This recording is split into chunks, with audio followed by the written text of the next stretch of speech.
Matthew Stafford is back with the Rams, ending the worst sports drama in entertainment history.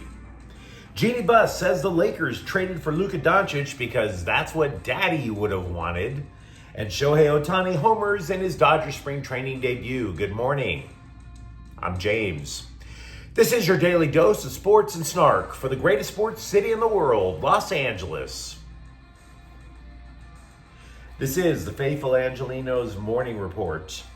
It is March 1st, 2025. Welcome back to the Sanctum Sanctorum of LA sports, where the rent is too damn high. But so be it. Do you like being in the know about LA?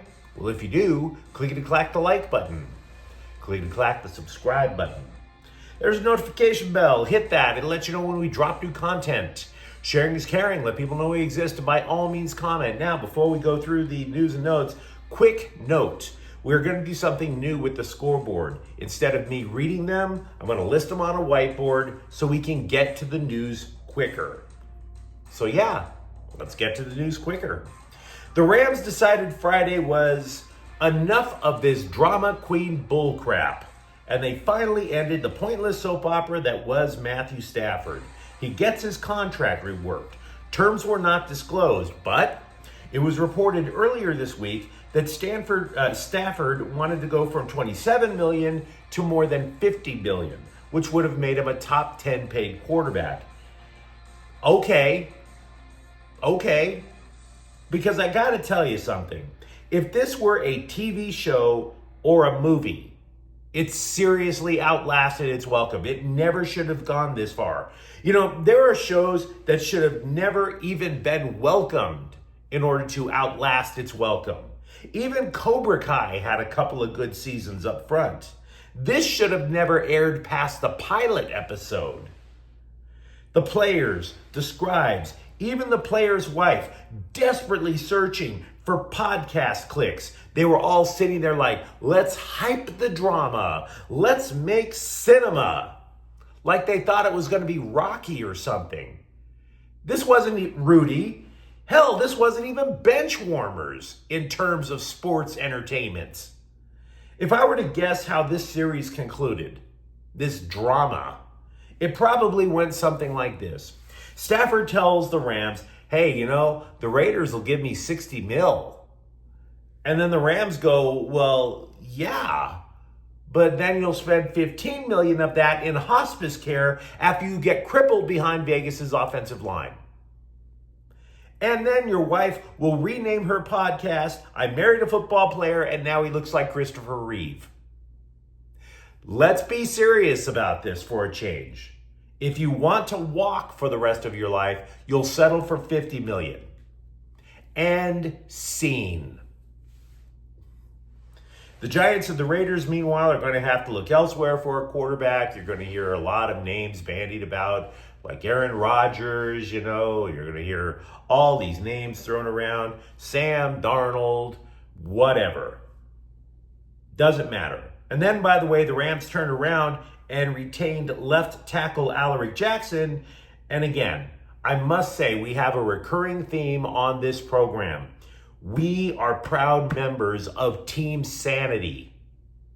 Once again, the internet is defeated. They always say the internet's undefeated. It's bull. The internet is always defeated. All the clickbait porn, gone to waste. All the attention given to Stafford's cougar wife, gone to waste. And not that I'm right about everything in this world, but from the get-go, I was telling you why this was much ado about attention seeking. This was not something to be taken that seriously. This was about hyping a problem where a problem didn't even need to exist. How hyped were the Rams and Stafford about finally solving it, you ask? They met at 6:30 a.m. yesterday, while the rest of us were still breaking wind, sleeping in our beds. So, now that Stafford is back, here's what you need to know. He is 191 yards shy of becoming the 10th quarterback in history to hit 60,000 passing yards. And remember how important he is to the Rams. This is a super young team, except for the quarterback, of course. One that was a one good decision in the red zone away from possibly upsetting the team that eventually won the Super Bowl in Philadelphia. Now, as for Jackson, his contract, we do know some of the details about. It's for 3 years. The undrafted guy made about $4 million last year. Now, $57 million, with 35 of it guaranteed. He was ranked as high as the 20th among potential NFL free agents because as a pass blocker last year, he conceded pressure on Stafford less than 5% of the time. This means that after 2 years of trying to rebuild their offensive line, the Rams now have stability. It's going to be intact. From left to right, it's Jackson, Steve Avila, Bo Limmer, Kevin Dotson, Rob Havenstein. What this also means is we don't know how much cap space the Rams have left. It is distinctly possible that Stafford and Jackson ate the entire cake. The team had $44 million in cap space prior to these two deals. If you're looking at Rams needs now, you're probably thinking wide receiver because Cooper Kupp is on the trade block. You could also say linebacker and defensive back, but the Rams don't particularly value those positions to leverage high draft picks. Tight end is also a possibility. Don't be surprised. This is me speculating, but this is speculation based on what the Rams typically do. They look at a late first-round draft pick as a high second-round draft pick. Don't be surprised if they try to trade out of the first round now. Lots of Rams news to talk about. Let me know what you think, of course, in the comments thread. Jeannie Buss was tracked down by the LA Times, and she was asked why the Lakers traded for Luka Doncic. "We had to go for it," she replied. When asked why, she replied, "Because Daddy would have done it." Now, that's not an exact quote. That's not an exact quote.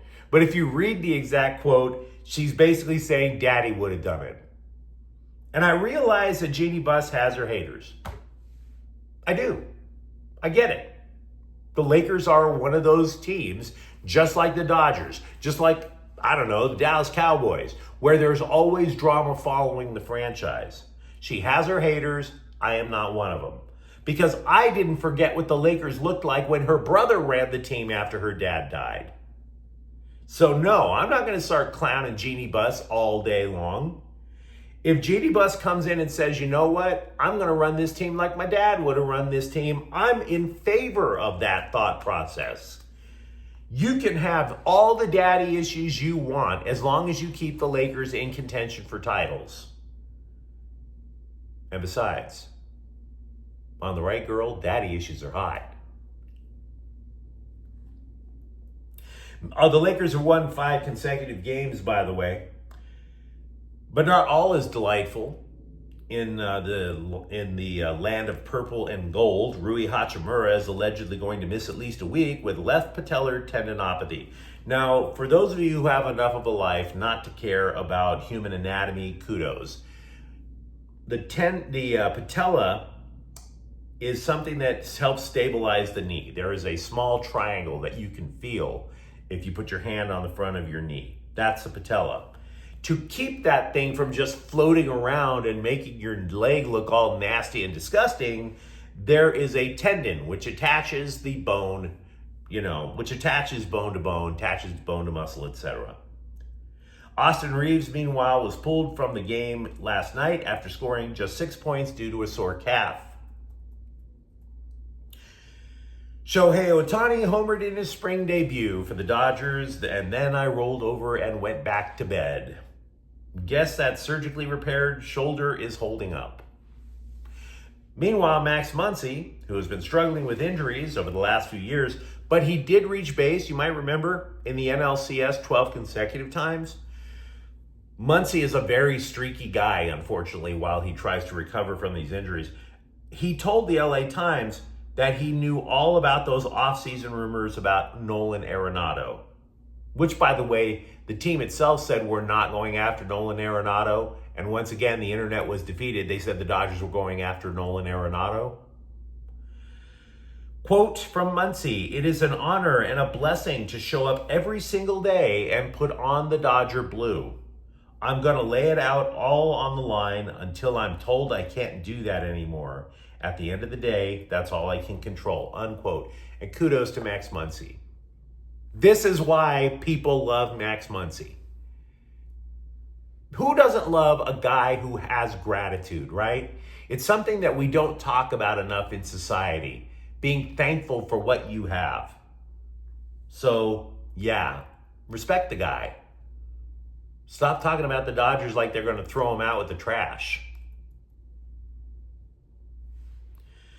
Over at USC, they have added John McDonnell as an offensive analyst for the football team. In this case, to be clear, he's most likely a guy who's going to be analyzing the offensive line. The dude has more than 30 years of coaching experience. Most of it is about the offensive line. And this is actually going to matter a lot to the Trojans. USC lost 3 starters from last year's line.